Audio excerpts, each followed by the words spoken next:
আচ্ছা শোনো, পরিবৃত্ত আঁকার ক্ষেত্রে যদি তোমাদের মাধ্যমিক পরিবৃত্ত কালকে ইম্পর্টেন্ট আর স্পর্শক ইম্পর্টেন্ট, পরিবৃত্ত আঁকার ক্ষেত্রে তোমরা কিন্তু যেগুলো দেখে যাবে একবার চটপট করে ত্রিভুজ অঙ্কনের কৌশলগুলো তোমাদের কিন্তু শিখতে হবে। এইটা সবার ভুল করে। আমি এক্ষুনি ছেলেদের ক্লাস শেষ করলাম, এখন দুপুর 1টা বাজে, তো সেগুলো কিভাবে তোমাদের একটু দেখে নাও। দেখো এইখানে দেখো, যদি তোমাদের এরকম দেয় যে বিষম বাহু ত্রিভুজ দিয়ে পরিবৃত্ত বলে, তাহলে নিশ্চয়ই একটি বাহুর মান বলে দেবে, বলবে যে 5 সেমি বাহু বিশিষ্ট একটি বিষম বাহু ত্রিভুজ অঙ্কন করো, আর তাকে কেন্দ্র করে পরিবৃত্ত, তাহলে একটা বাহু মান বলে দেবে। এইরকম ভাবে আঁকতে হবে, সেটা আমি এইরকম দেখিয়েছি। এরকম 5 সেমি মাপটা নিয়ে নিলে এরকম করে প্রত্যেকটা এরকম লম্বা করে দাগ টেনে তার ওই 5 সেমি মাপটাকে এরকম করে ধরবে, ধরে এর গায়ে এই, ফের ওই মাপটা এই, ফের এখান থেকে এইরকম এইটা আঁকতে হবে। যদি বিষম বাহু বলে তাহলে দেখো এই যে বিষম বাহু বললে 3টি বাহুর মাপ বলে দেবে, আর যেমন 5, 4, 7 তার যে কোনো খুশি যে কোনো নিয়ে তুমি করতে পারবে।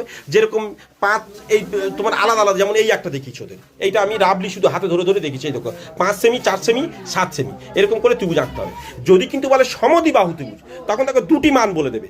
তাহলে ধরো বললো একটা বললো 5 সেমি ও 7 সেমি, এবার বলবে যে বলে দিয়ে বলবে যে 5 সেমি ও 7 সেমি বাহু বিশিষ্ট একটি সমদ্বিবাহু ত্রিভুজ অঙ্কন করো, যার সমান বাহু দুটির প্রত্যেকটি 5 সেমি, এরকম বলবে। তখন তুমি কি করবে, তখন তোমার দেখো এই মানে সমান এই যে করেছি, তাহলে এইটা কি আছে দেখো 5 সেমি আর 7 সেমি মেপে নিয়েছি, আর প্রথমে একটা বড় দাগ টেনে নিয়েছি, নিয়ে তার থেকে 7 সেমিটা মাপ নিয়ে তার থেকে কেটে দিয়েছি, আর 5 সেমির মাপটা নিয়ে এখান থেকে এই, ফের এখান থেকে এই এইটা দুটো সমান হবে সমদ্বিবাহু বললে।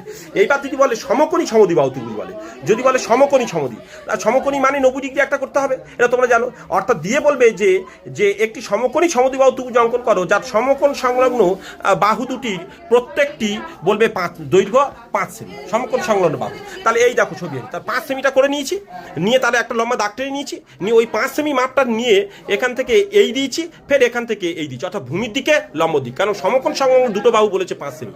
এখানে মাপগুলো একটু বলতে পারবে এটা, তাহলে বাকিটা জুড়ে দেবো। এইবার পরিবৃত্ত তোমরা অঙ্কন করবে। পরিবৃত্ত মানে কি, এইটার থেকে হাফ টেনে নিয়ে এই ফের ওপার থেকে নিয়ে এরকম একটা দাগ, ফের এই যে বাহুটার হাফের থেকে একটু বেশি নিয়ে এই চাপ নেবে, ফের ওখান থেকে দাঁড়িয়ে এই চাপ নেবে, নিয়ে এটা জুড়ে দেবে, দিয়ে যেখানে জুড়লো সেইটা দিয়ে প্রত্যেকটা পয়েন্ট বিন্দু বানিয়ে নিয়ে গোল্লা করে দেবে, এইটাই কাজ।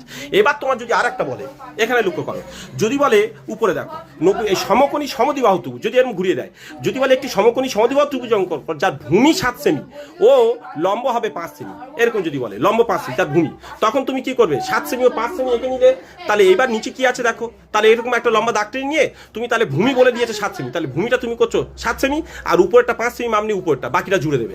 এবার যদি ফের এরকম বলে সমকোণী সমদ্বিবাহু ত্রিভুজ যদি বলে, তাহলে যার ভূমি 7 সেমি আর অতিভুজ বললো 8 সেমি, তাহলে ভূমিটা তুমি কি করবে সমকোণ এঁকে নিয়ে লম্বা করে দিয়ে ভূমিটা এটা নিবে, আর অতিভুজটার এই ভূমিটার মাপটা এরকম নেওয়ার পর এখান থেকে দাঁড়িয়ে অতিভুজটা মাপবে এখানে, আর বাকিটা এমনি জুড়ে গেল, তাহলে বাকি তার উপর পরিবৃত্ত অঙ্কন। এবার শুধু যদি সমকোণী বলে,